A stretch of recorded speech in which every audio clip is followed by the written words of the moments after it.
Good afternoon. Thank you for joining us for this briefing on the Community and Employment Benefit Program that will be established for the Central West Orana Renewable Energy Zone. My name is Thomas Watt.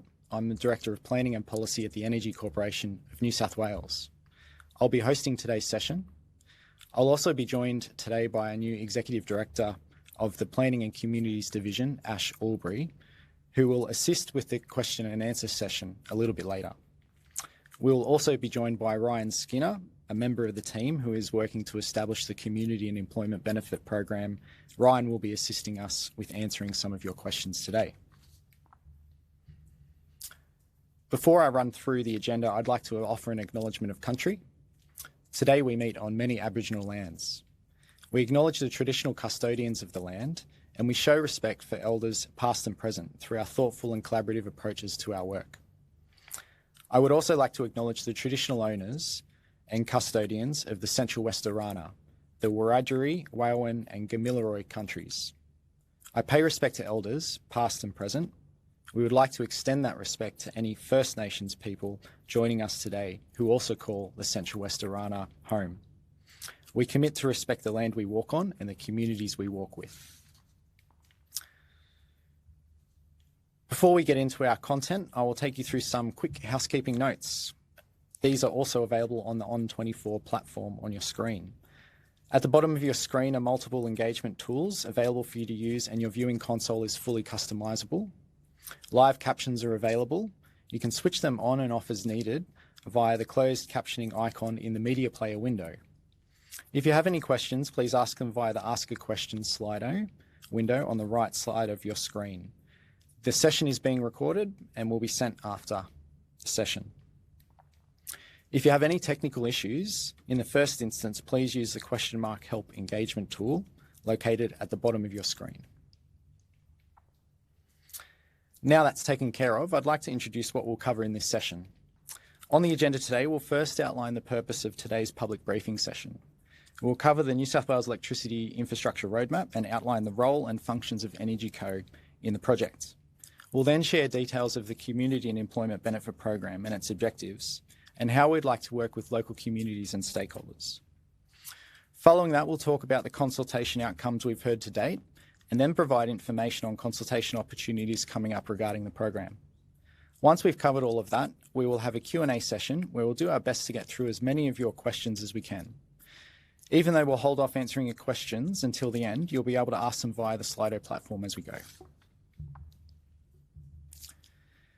We're really keen to make sure that we go through a genuine consultation process as we implement this program that will provide and enable funding to deliver initiatives for community benefits across the Central West Orana Renewable Energy Zone. That's why, as part of consultation of the program, we're hosting today's online briefing. The purpose of today's session is to provide information on the Renewable Energy Zone and the opportunities it presents to local community. We'll introduce the benefit program, share the outcomes from previous consultations, and display how they've helped identify the areas of priority from the community's perspective. We want to hear from as many people in the Central West Orana Renewable Energy Zone about these priorities as we finalise the program and commence delivery of benefits this year. Before the Q&A session kicks off, we'll be providing an update on when future consultations will be taking place, and then, most importantly, we'll open the floor to everyone and give you a chance to ask your questions via Slido. The Electricity Infrastructure Roadmap is the New South Wales Government's plan to replace retiring coal-fired generation with a mix of renewables, wind, solar and long-duration storage projects. It will support the private sector to deliver at least 12 gigawatts of new renewable electricity generation and 2 gigawatts of long-duration storage. It is expected to see $32 billion of investment by 2030 and create thousands of new jobs. It will also reduce carbon dioxide emissions by 90 million tonnes by 2030. There are 5 declared renewable energy zones across New South Wales, including the Central West Orana Renewable Energy Zone, which is the most advanced, the New England, Hunter Central Coast, Illawarra and the Southwest Renewable Energy Zones. The renewable energy zones are a key part of delivering the roadmap. The Central West Orana Renewable Energy Zone was the first renewable energy zone declared under the roadmap It is about 20,000 square kilometres in area, centred on Dubbo and Dunedoo. It consists of new electricity transmission line, energy hubs and solar and wind energy projects that will connect to the new renewable energy network infrastructure. Some of these that are intending to connect are listed on the slide in our interactive map on our website. The Central West Orana Renewable Energy Zone was declared with an intended network capacity of 3 gigawatts. This was amended in late 2023 to 6 gigawatts by 2038. The reason for that was to support additional renewable energy generation expected to be required in the late 2030s. The initial capacity of transmission infrastructure is expected to be 4.5 gigawatts. It is expected to bring $10 billion in investment and thousands of construction jobs between now and 2030. The next step for the Central West Orana Renewable Energy Zone is to complete regulatory and planning approvals ahead of a final contract with the network operator and being awarded, and financial close scheduled for the second part of 2024. The New South Wales Government has entered into a commitment deed with ACE-RES as the preferred network operator. ACE-RES is a consortium comprised of Acciona, Cobra and Endeavour Energy. The environmental impact statement for the new transmission line and energy hub infrastructure was on public exhibition in 2023. A response to submissions report will be released early this year. If approved, construction is expected to start in early 2025 and initial operation in 2027 to 2028. The roadmap will deliver a number of benefits to regional communities that host the infrastructure required to enable the transition. This includes hundreds of millions of dollars for community and employment benefits over the long term, new income streams for landowners that may host projects, and additional payments for landowners that host transmission lines, training and employment opportunities and programs to support new employees. For example, EnergyCo is developing a micro-skill course with TAFE to provide an introduction to renewable energy industry for people interested in new job opportunities, and improvement in the reliability of the electricity supply and to contain electricity costs. The primary role of EnergyCo is to coordinate the delivery of 5 declared renewable energy zones and priority transmission infrastructure. And we have to do this in a way that creates the right environment for investors while benefiting electricity consumers and the regional communities that are hosting the infrastructure required to build the renewable energy zone. As part of this, we have a role to administer the Community and Employment Benefit Program, which is the topic we'll be discussing today. Regional communities play a critical role in the delivery of the modern electricity grid through hosting new energy infrastructure. EnergyCo's Community and Employment Benefit Program is aimed at providing both early and long-term community and employment benefits for communities in the renewable energy zone.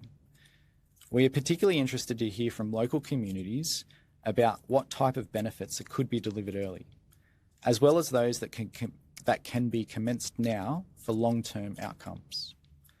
Under the Electricity Infrastructure Investment Regulation, a community benefit is taken to be public or community services or infrastructure, services, programs or infrastructure for First Nations people, accommodation or housing, local or regional energy programs or infrastructure, environmental programs, parks and recreation infrastructure, education programs, research, arts, cultural programs, tourism programs or infrastructure, and employment purposes include employment programs and associated services and infrastructure, skills and training programs, or other activities that may support a relevant employee, someone based in the renewable energy zone, who may be seeking new skills or training opportunities. The program will invest hundreds of millions of dollars into regional communities over the life of the renewable energy zone, with an initial $128 million available now. This is the start of a long-term program, which will be funded by access fees payable by renewable energy generators that connect to the renewable energy zone network infrastructure. It's aimed at sharing the benefits of the renewable energy zone with more people than those directly hosting projects or infrastructure. EnergyCo will administer the program in a way that is informed by upfront community consultation and information from local stakeholders. The program aims to invest in initiatives that will leave a long-term benefit so people are better off overall. We understand that local people who live and work in regional New South Wales know what is best for their community. As part of this program, we'll consult with local communities, share information, and listen to what they want to see delivered. We aim to administer funding to communities based on their priorities and what you have told us. We want to build relationships and partner with you in the delivery of benefits, as we expect this to be a long-term program. To do that, we recognise that we need to support and empower the community so it can play a role over time in how benefits are delivered. And we'll be speaking with community members and stakeholders about what that support might be over the coming weeks, so we can put that in place early. This program complements our efforts to consult and engage with communities and stakeholders, establish a regional presence, address cumulative impacts of the renewable energy zone, and deliver whole of government coordination and work with communities, councils and agencies. We also work to support outcomes for First Nations communities and stakeholders, particularly training, employment and business development. We're seeking feedback on the process. For community benefits, we expect these will be delivered through a grant application and assessment process, which typically involves an application and assessment against published eligibility and merit criteria. This aims to support communities to identify and seek funding for projects, programs or services that they consider are most important to their local needs and priorities. As part of this, we would offer support such as grant writing support or business case development to ensure community and stakeholders understand the process and how to participate early so they don't miss an opportunity. We do also want to ensure, as part of the assessment process, that there's a distribution of benefits across those communities that are in the vicinity of or expected to host infrastructure or projects to deliver the renewable energy zone. For example, we may outline in guidelines an assessment stage to ensure there is a range of projects across key communities as one consideration. We also expect to work closely with councils and agencies to deliver benefits. This may involve a separate process with clear guidelines that aim to address those benefits or opportunities identified by communities or stakeholders and involve the delivery of infrastructure or services that only a council or an agency may be best placed to deliver. For example, improvements to road infrastructure, local community infrastructure, such as playgrounds or sports facilities, improvements to water or sewer infrastructure to increase drought resilience, or tourism and related infrastructure. We've been speaking with local communities and stakeholders in the Central West Orana Renewable Energy Zone since mid-2022 across a number of different topics, including community and employment benefits. This occurs as part of our ongoing program to consult and engage with local people throughout the year around key project milestones, but also to make information available and answer any questions. In addition to our ongoing program, we've also been speaking with key stakeholder groups about how benefits should be made available and what types of projects or programs could be delivered. From this, we have heard the key priority areas for community and employment benefits are in relation to housing and accommodation, roads and transport infrastructure, opportunities for local people to obtain training or employment, or for local businesses to provide services and get more business from the renewable energy projects that are coming down the line, management of water and waste services and how this might be improved. We've also heard very clearly that there are current challenges for people living in the renewable energy zone to access health and medical services, particularly doctors. We're investigating this to look at what we can do to ensure that our projects do not make this situation worse and that we may be able to leave it better than it was before. Finally, we have heard improvements to the availability and affordability of telecommunications services such as internet and mobile phone reception would be a positive outcome for many people in the renewable energy zone. To deliver benefits, we see a number of stakeholders involved. These may include local community groups, district and progress associations and other stakeholders for local communities. Councils, particularly in the delivery of any priorities that require physical infrastructure, would also be key partners, as they're usually well placed to deliver infrastructure and services. Importantly, EnergyCo is building relationships with our Aboriginal communities and stakeholders to establish strong partnerships. This includes local Aboriginal land councils and Aboriginal community-controlled organisations. In some cases, there may be other government agencies that can also play a role to deliver benefits aligned to what the community is telling us are priorities. So while we see community as being a key and leading stakeholder in the program to define what they want, we expect there will be some benefits to be delivered by council and other agencies that have a direct role, such as in the provision of social services, upgrading infrastructure like roads, or delivering housing. Regardless of who delivers the project or service, it'll be aimed at providing a benefit to local communities in the renewable energy zone based on your feedback. And we expect to publish guidelines on this later this year. The priorities that I've just spoken to have been informed by several sources of information, including what we've heard from local community members at information drop-in sessions, in submissions to us through various channels and processes as part of our survey on this topic at the beginning of last year in 2023, and from local community groups, stakeholders and councils. There's a range of ideas and suggestions, so we want to be sure we are focusing in on those most important to each community in the renewable energy zone. And we want to be doing this often to check that we are meeting needs and priorities as they may change over time. A selection of some of the ideas we heard last year relate to driver education or youth programs and activities, sustainability initiatives in schools, programs to help young farmers or other initiatives to support regenerative farming, aged care initiatives such as redeveloping the former Three Rivers Regional Retirement Community Site, improvements to local community facilities, transport and active transport like shared pathway infrastructure and railway connections, programs to address juvenile and domestic violence, or environmental and sustainability programs like weed control and renewable energy information, or tourism centres. That's just a selection. There are many more, and we've published our community feedback report on this in June last year, which is available from our website. We do expect to hear more or have some of these reconfirmed over the coming weeks as we speak with more community and stakeholders. I just want to talk a little bit to the purpose of our upcoming consultation sessions in the Central West Orana Renewable Energy Zone.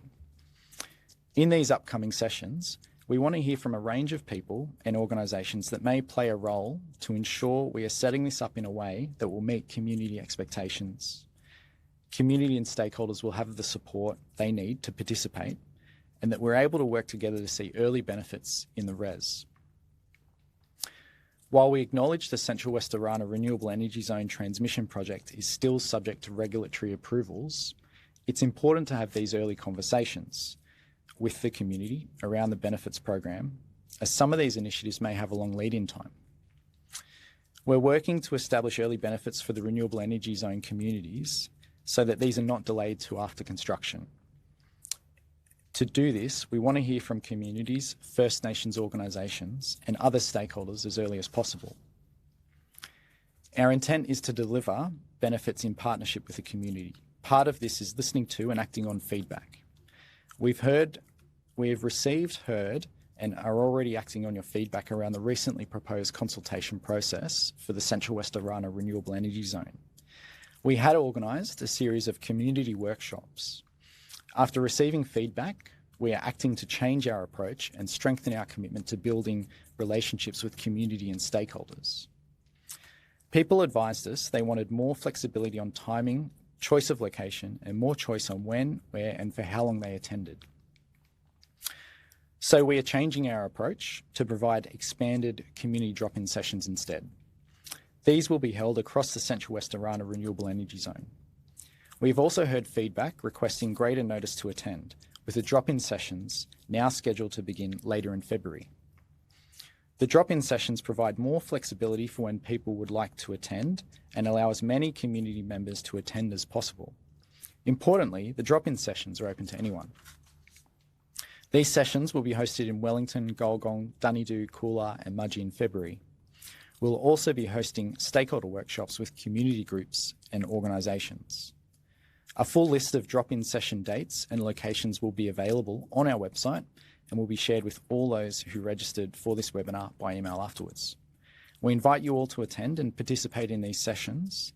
These sessions will be open to everyone.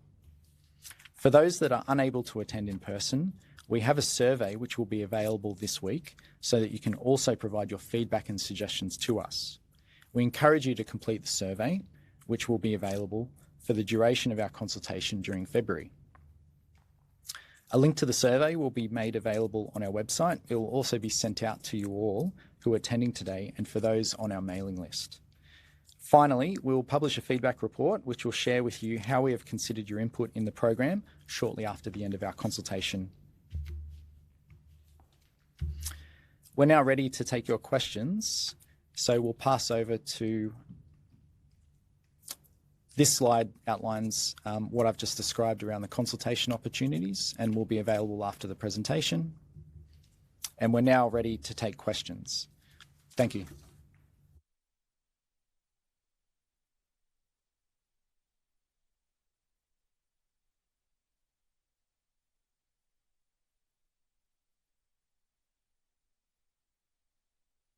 Okay, thanks Tom.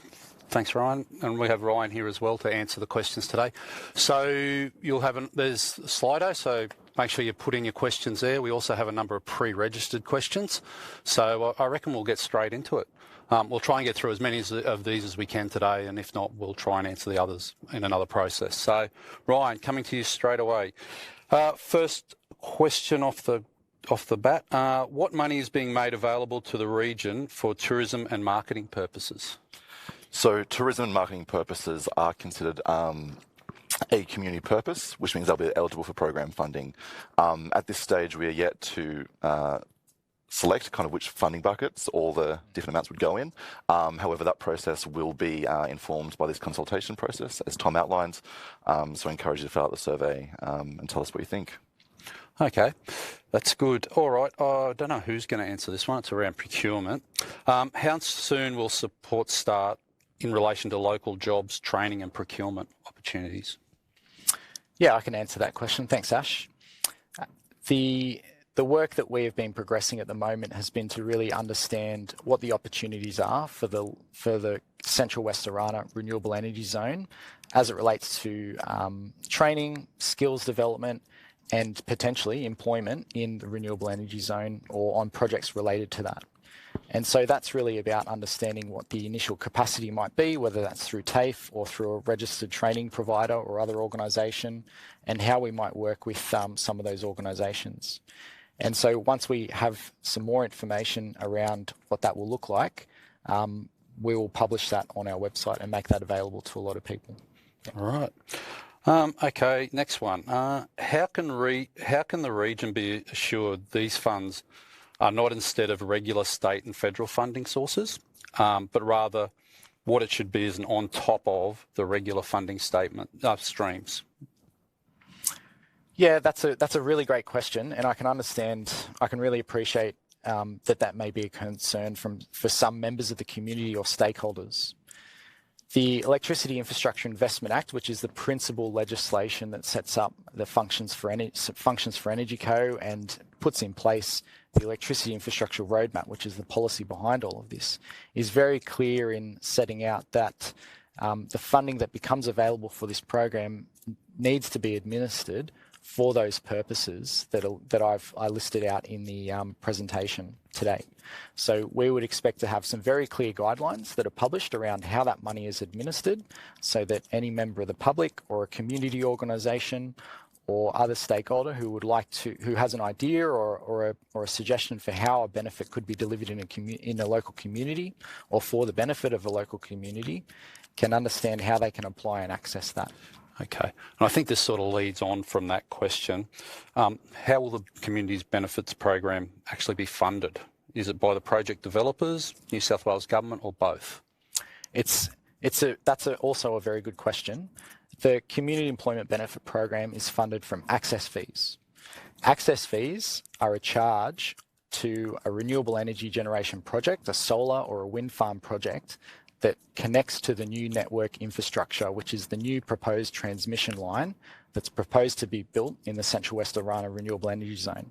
So if a solar project connects into that new transmission infrastructure, it has to pay an annual fee, and part of that annual fee must be for a community purpose or an employment purpose. And the legislation sets out minimum amounts $1,700 per megawatt for a community purpose and $600 per megawatt for an employment purpose. So that's an ongoing payment over the life of the RES that will be available for the purpose of community employment benefits. And it also must be invested back into the renewable energy zone, back into the boundaries of the renewable energy zone. All right. Okay. All right. This is a bit of a curly one, and it's a long-winded one, so it might take a little time to get it off the tongue. Can the program allow more time for community collaboration on strategic legacy outcomes, providing benefits for decades? Not only this chance, not having discussed all ideas and agreeing on priorities. So essentially, how can the community have involvement in designing the program? Like, essentially is what the question is. I think consultation will be ongoing. I mean, it's not just a one-off. Consultation will be throughout. But obviously we're doing, focused consultation for the month of February, as Tom outlines, and we highly encourage people to participate in the survey. But we also acknowledge that, the community may have different needs and that we would want to make sure they are all articulated. So the opportunity will be provided throughout this program to provide that feedback. And that's right, Ryan. And I'd just like to add also, Ash, that we've heard a lot of different ideas from community or stakeholders around how that should be done. Should it be through undertaking a further strategic planning exercise over a number of months or a year to actually work that through? Should it be through speaking to the councils about particularly what they've heard from communities? Or should we speak specifically to communities? And we've done a lot of those things, of course, because we have been speaking with local communities for since mid-2022 now on a whole range of things. But also, as it naturally happens, we often hear a lot about what community local priorities might be, or ideas, or how they might like to be involved. So I think it's something that we've got a lot of good information about already that's coming together. We've got a number of different sources for that. And the other part to it is that we want to be delivering these benefits early. And so we want to be standing it up and getting it going this year, because we want to see early benefits delivered in the communities affected by the change that will come from the renewable energy zone. But we also want to start looking and planning for some of those benefits that might take a little bit of time, whether it's an infrastructure project or a road upgrade, so that work is underway now and communities don't have to wait until construction's finished on the transmission project to see some of those benefits. Yep.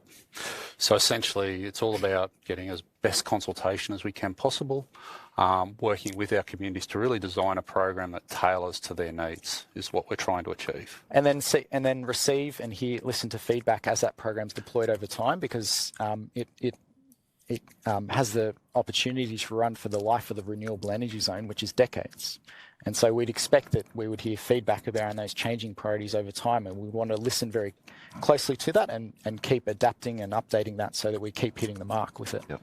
Yes. So just on that, so how would the funds be governed? Like, will local communities have decision-making control of the funds? Can they, to make sure it aligns with, the priorities that they see as important to them? Well, the first step with that is that we need to hear upfront from local communities about what those priorities are. I think the second step around that is around ensuring that we're making the funding available for a range of different things, because different communities will have different priorities, of course. And then over the upcoming consultation, we do want to have a conversation with the local community around what role might they play. Because on the one hand, we don't want to burden community members who might be acting in a volunteer capacity with responsibilities that they might find challenging in amongst with work, in amongst with raising kids and a family and everything else that life brings. But we also want to support them and empower them so that they can play a role to guide the program and the delivery of benefits. So there's not a defined answer to that just yet, other than we want to hear from people about how do we get that setting right, so that we can involve the community and talk to them and make sure it's hitting the mark in terms of delivering benefits, supporting them, but also not having too much, so that we play a role to make sure that it happens in an efficient way. Yeah. All right. So just coming down to that, we go through a process, we have applications or whatever that looks like. Who will get to assess those projects, and how will that happen? So this will be outlined a little bit more in the program guidelines that are expected to be released in Q2 this year. And the program guidelines will outline how there's going to be a grant assessment panel who will do the assessment of these applications. First, there'll be an eligibility. I think one of the other questions were how do you make sure it stays within the RES? The eligibility requirements will be that any program or project, that requires funding must be located in the RES. So all the ones that don't will be out, and then the ones that do will then proceed to the merit assessment process, and that will be what the grant assessment panel does. And that grant assessment panel will be consisting of individuals from EnergyCo as well as from local and state governments. And there's also some opportunity for locals, as Tom said, to be involved in that process, but that hasn't been finalised quite at this stage. Okay. Yeah, that's right. So we're really keen to hear from people about what the right part of the process might be for their input and involvement, and how that might work with all the other things that people have on in their daily lives. And so we want to hear from people about that. Totally. Yeah. Excellent. So one question that's coming up quite consistently through this feed at the moment is, so what guarantees are there that the benefits will go to the local community? Well, that is the purpose of the consultation and the upcoming workshops with stakeholders, and also the community drop-in sessions that we'll be releasing more information about very soon, will be to talk to people about, is to make sure that we are hearing from the local community groups or organisations that have ideas or suggestions for how benefits can be delivered in their community, and then we're able to work with them through this process to see those benefits be delivered. Excellent. And that will then inform those program guidelines as well. So it's, very, very key to receive that feedback so we can implement it. Yep, excellent. Okay, so will the RES be contributing to funding TAFE courses that will directly benefit employment outcomes for the RES and the skills that are needed for the future of the RES? That's a really good question. It's definitely something that is a active discussion with our colleagues at the Department of Education at the moment, which is what's the best way to support skills and training development that might help deliver the renewable energy zone, or provide people with new career pathways into a new industry in renewable energy. And then how's that delivered in a regional context? So how's that delivered across an area like the Central West Orana, where there's some existing TAFE facilities, of course, but there might need to be some thinking around more mobile types of training and training opportunities as well. So we are looking at that and working through with education and training services and TAFE as well, who have really good advice around all of that, around how that could be best delivered. Yeah. Excellent. Okay. Geez, there's so many questions. Just making sure I cover the right ones off here, because there's obviously a very keen interest in the RES and the community benefits program. Okay, so this is one to my heart, seeing I used to work into regional coordination.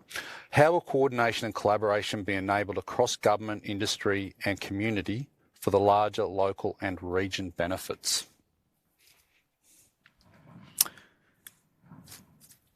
It's a big question. Yeah, it is a big question. And I think my answer to that question is that we work day in, day out with our colleagues across the New South Wales government. We work very closely with our colleagues in regional New South Wales, Ash, where you've just come from, of course, and other government agencies, particularly when we're looking at some of the issues or the challenges or the opportunities that the RES is bringing up. So whether it's something to do with the state road network, we're talking and working very closely with Transport for New South Wales, or whether it's something to do with water infrastructure, and we're on the phone to our colleagues in the water department of the new Department of Climate Change, Energy and Water. So we're very active in having those open and good conversations across government.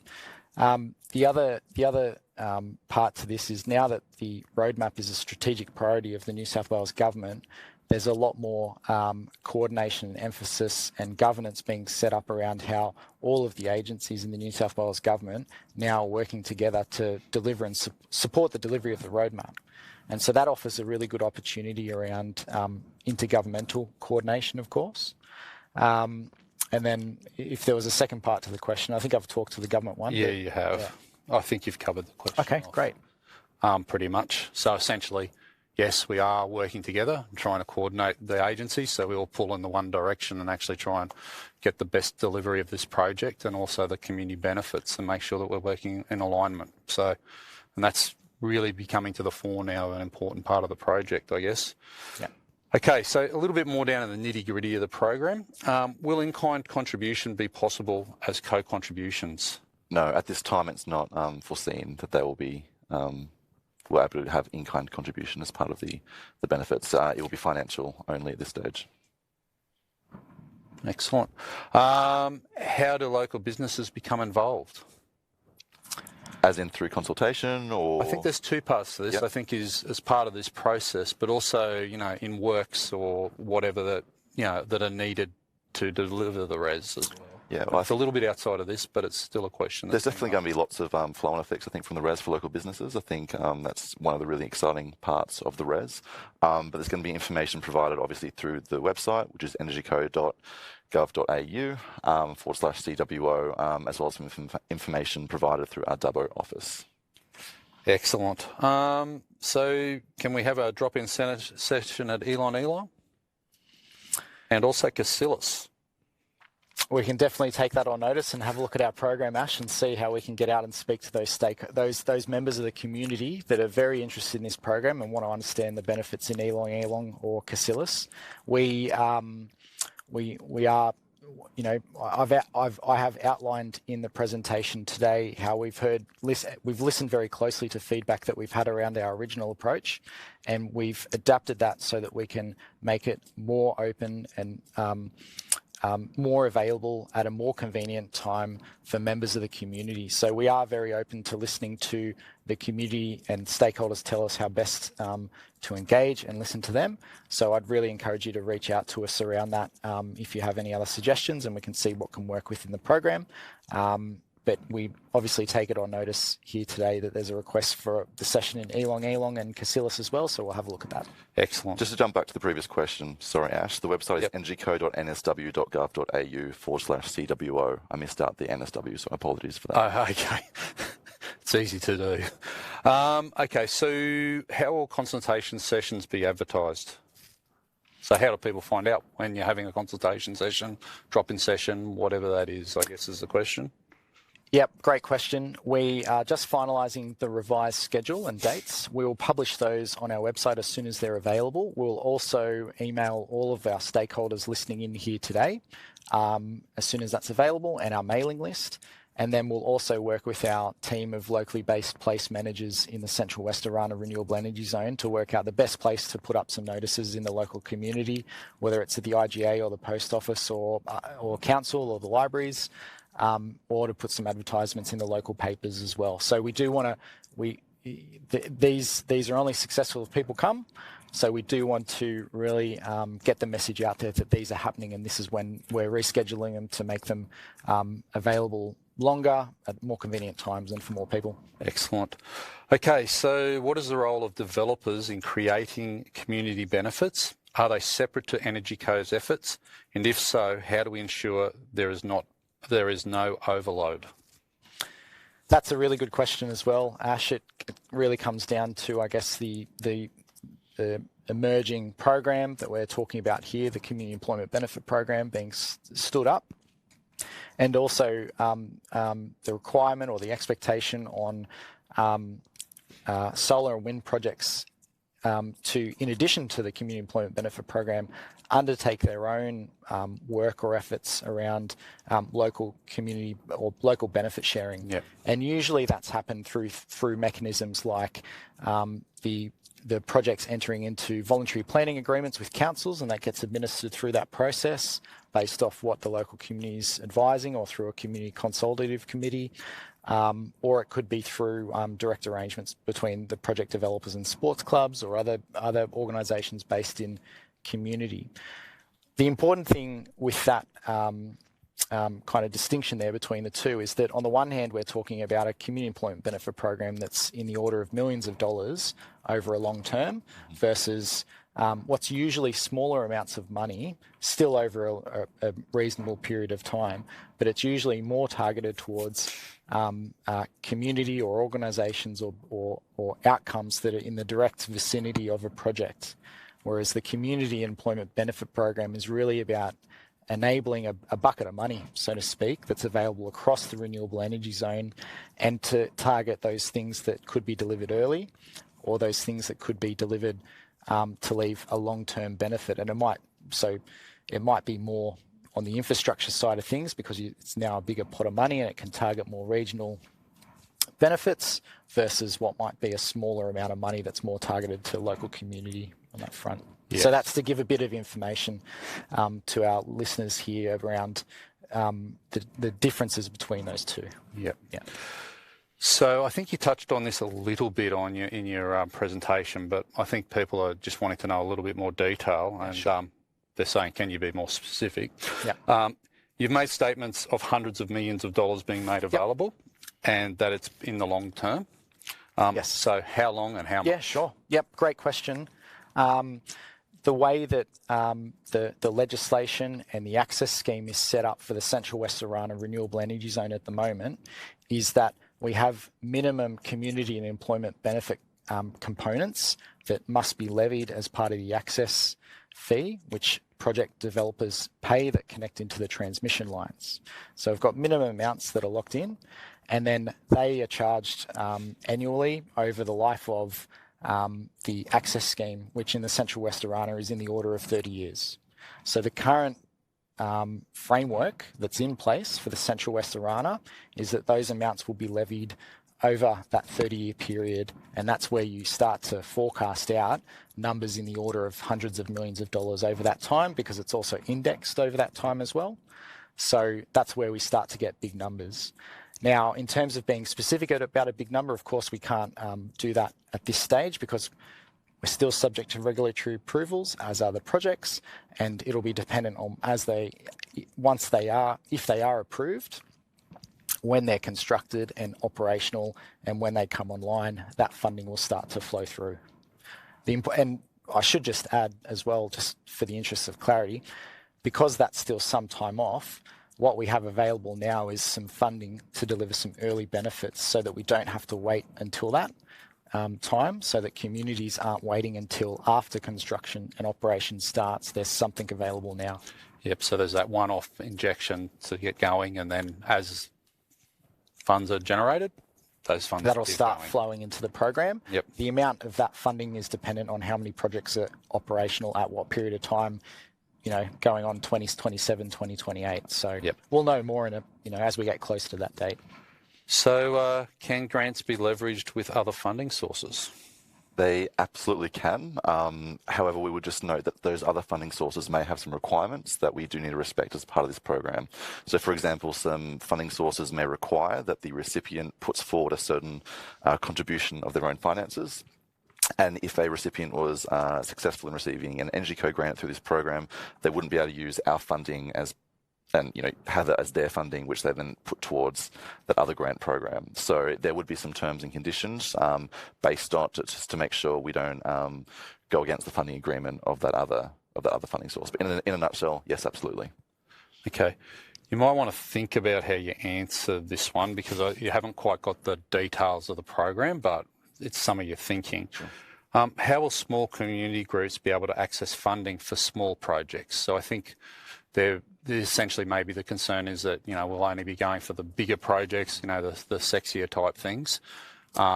Is there any thought process around how we're going to, allow those smaller groups for those little projects that can make quite a lot of difference to a little community? I mean, that's definitely being considered, and at this stage there's no plans for a minimum amount for a funding request, which is really good news for those smaller projects. We do note that for each round there will be a consistent application form at this stage. However, for those larger projects, they will require a little bit more detailed information, such as a business case, of which we will provide a template on our website. But there'll be more information based, about the application process and whatnot that will be informed through this consultation, available on the website in the second quarter of this year. And That's right, Ryan. Thanks. And I keep adding to the questions, but I want Please. to. I mean, this is a really good opportunity for us to share a lot of the information, which is the whole purpose of the webinar, ahead of the consultation sessions coming up, and to inform people's views on the survey. So I'll take the opportunity while I've got it. The other thing there, and to go to the point about, well, is this just about a big road infrastructure upgrade project that might make it easy for people to connect, or could it be about that thing that's been maybe on the books of the local Progress Association for so long, and everyone's really supportive of it, but it might not be such a big value ticket? We really want to hear from the local community and stakeholders this month about that, because we do recognise that some of those smaller value projects can be very meaningful in local communities. And we also recognise that they can be delivered early. They might be, if people have done a lot of thinking about it, they might have done some work in the past around it, it might be something that's ready to go. So we're very interested to hear about that as well, and how the program could support that, particularly to see some early benefits in local communities that may be affected by the transition. Yes. Absolutely. So have we thought about looking at, and I'm moderating this question a little bit, have we thought a little bit about what we could do around better using this fund around telecommunications projects, or particularly for smaller areas, they're really struggling with black spots and, those kind of things? Yeah, the short answer, and I'll just try and keep it brief in the interest of time and to get through the questions. The short answer is yes, we have been looking at how that could work. This funding could be used to start investing in either upgrades that can support or address mobile phone black spots, whether that's along some of the roads in the Central West or for particular towns, or it could be around how we can support better internet connectivity, particularly because when you build a electricity transmission line, it has a fibre optic cable running the length of it that connects up to the solar or wind project at the end of the line, and that could potentially offer up some capacity in order to provide improved telecommunications services along that. So we are looking very carefully at that, and we need to do some more work around how that could be delivered in the Central West Arana Res. Okay, so this one here is it possible to have the initial commercial consultation roles located in Central West Arana Renewable Energy Zone or nearby rather than Sydney? Does that make sense? As in where the consultation is going to be based? I think it says, is it possible to have the initial commercial consultation roles located in the Central West Arana Renewable Energy Zone or nearby rather than Sydney? So yeah. Here you go. What I will say is there's probably two things to this. If it's about the consultation, yes, we're going out to the Arana Res to do that. If it's about staffing and doing the work, EnergyCo is starting to, we're starting to get some serious staff into the regions now to actually who live in those communities. I myself come from Dubbo, so we're looking at trying to improve that. Yeah, that's right. I'd probably just add as well that we have teams of locally based place managers who are available to answer a lot of questions from the community. They attend a lot of they host a lot of the pop-up events and the drop-in sessions to promote our work, and also to be available so that if someone's going along to the Dunedoo show, which is coming up, and they've got a particular issue that they might want to mention while they're there, we expect to be there and available to answer some of those questions as well. So we do want to have that regional presence. We do have people that work at EnergyCo and are based in the Central West Arana Res and other renewable energy zones. And we are looking at how we can build and enhance that presence in the future as well. Yep. Excellent. Implementing change in a dynamic environment is complex. How will you measure the impact of the fund? Yep. And what is the evaluation framework? Yes. I mean, that will be detailed more in the program guidelines, but that is definitely a consideration for any funding from the New South Wales government. Evaluation and making sure that it's being used for the right purposes is really, really important. But also, as Thomas said, this isn't just going to be a one crack and we're going to run the program like that forever as well. I think evaluation, and please correct me if I'm wrong, is going to be an integral part of this program for the different funding rounds and making sure that we're doing, the right thing on our part so that the community can get the most benefit from it. So I see evaluation as being integral to this program and how it informs future rounds going forward. Yeah. And the reality is with any funding program, and that's what I currently do now, there is always good evaluation frameworks done up front because it's important to make sure that the money we spend is actually delivering the outcomes we want. So that's the basis of good funding programs. And yeah, so I don't see this as being any different. Agreed. Has there been any thoughts about engaging with universities around, looking at what the effectiveness of these programs are, particularly regional universities? I guess it would fall maybe into the previous question there, Ash, around if I'm hearing it right, it relates to the evaluation of the success, the program outcomes. Universities are usually quite well placed to run some of those evaluations or those outcomes, of course. They usually have people that do a lot of thinking around it and also offer those services to government or to others as well. So that could be one option, or it could be through some of the evaluation teams or programs that already exist within the New South Wales government. So as you outlined, we'll outline an evaluation framework up front as part of the program, and that'll probably talk to who will be responsible for undertaking that for us as well. Okay, so we'll all... Oh, geez, where is it? It keeps moving around. Finding all the good Great job. Okay. Will all access fees funding for community benefits and employment be managed through the grant processes only, or will funds get allocated without community input? Oh, well, we are consulting with local communities, First Nations organisations and Aboriginal community-controlled organisations, other stakeholders like local and district progress associations we really want to hear from as well.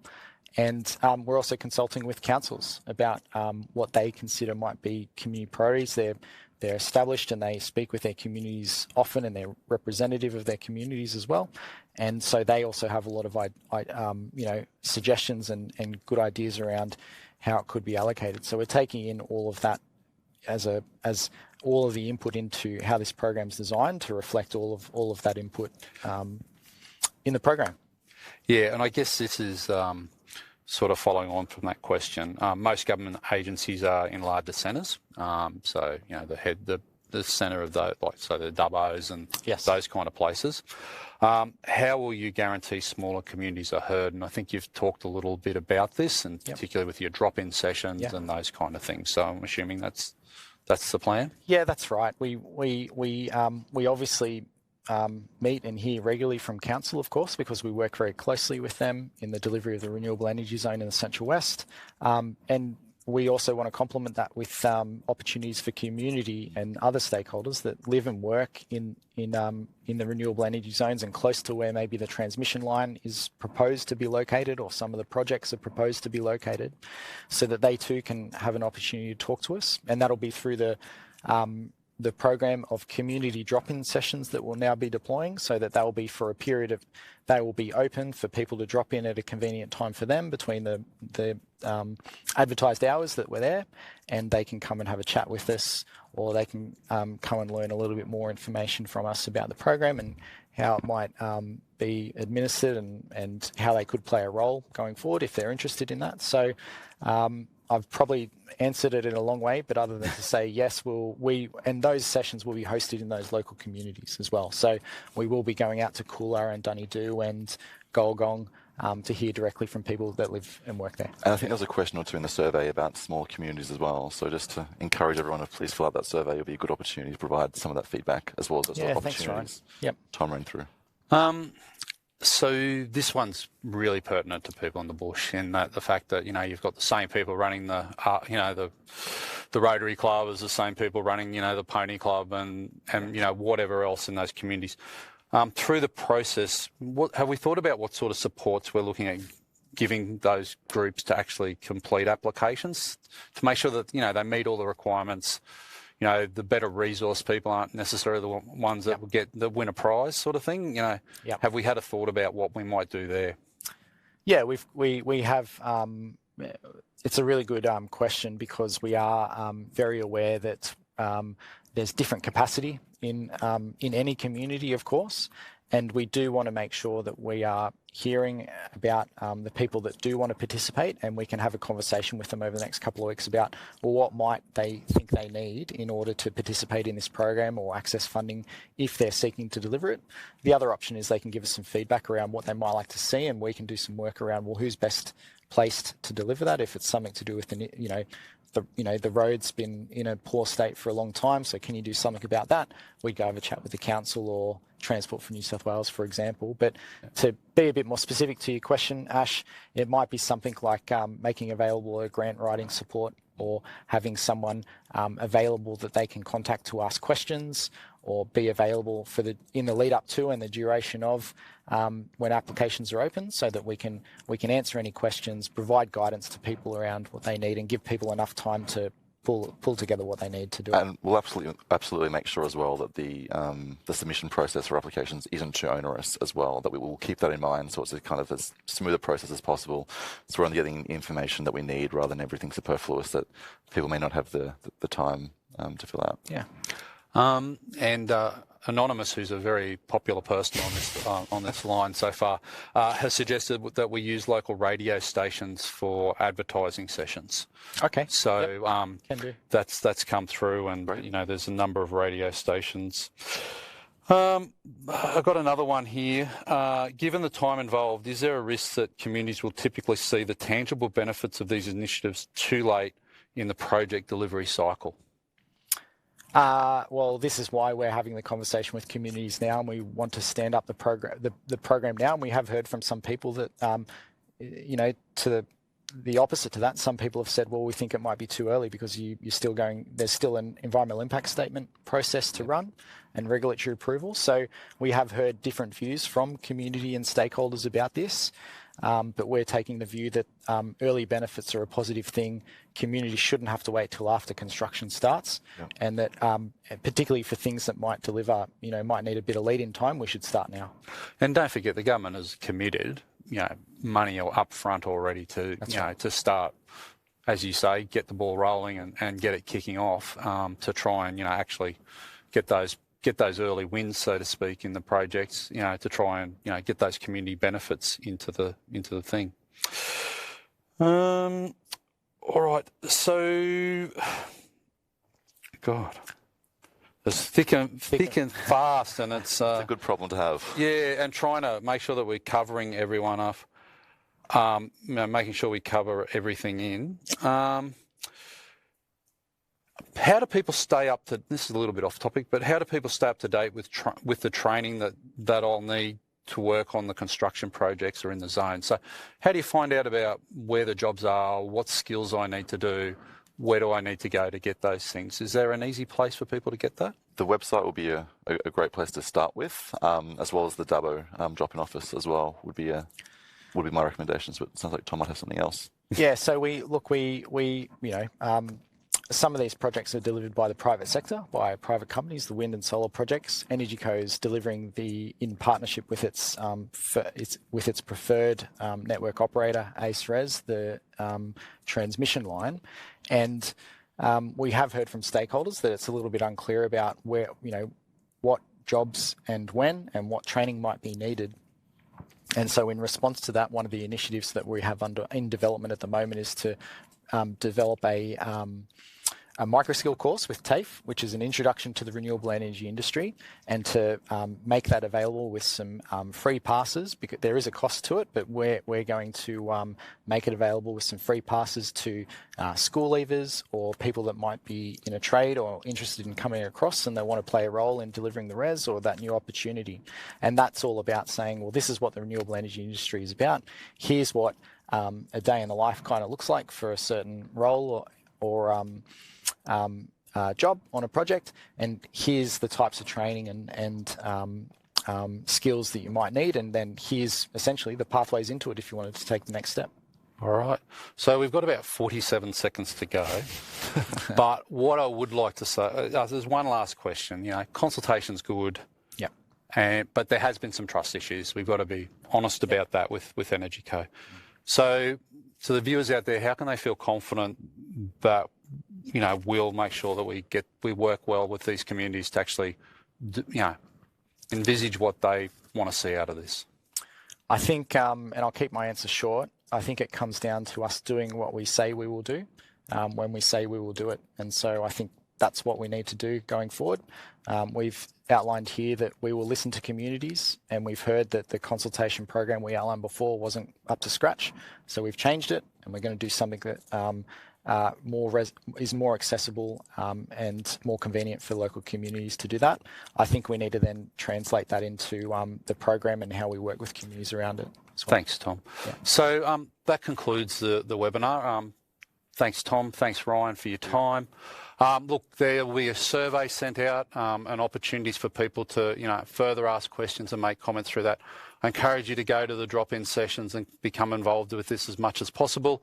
Yeah, once again, thank you very much for your time.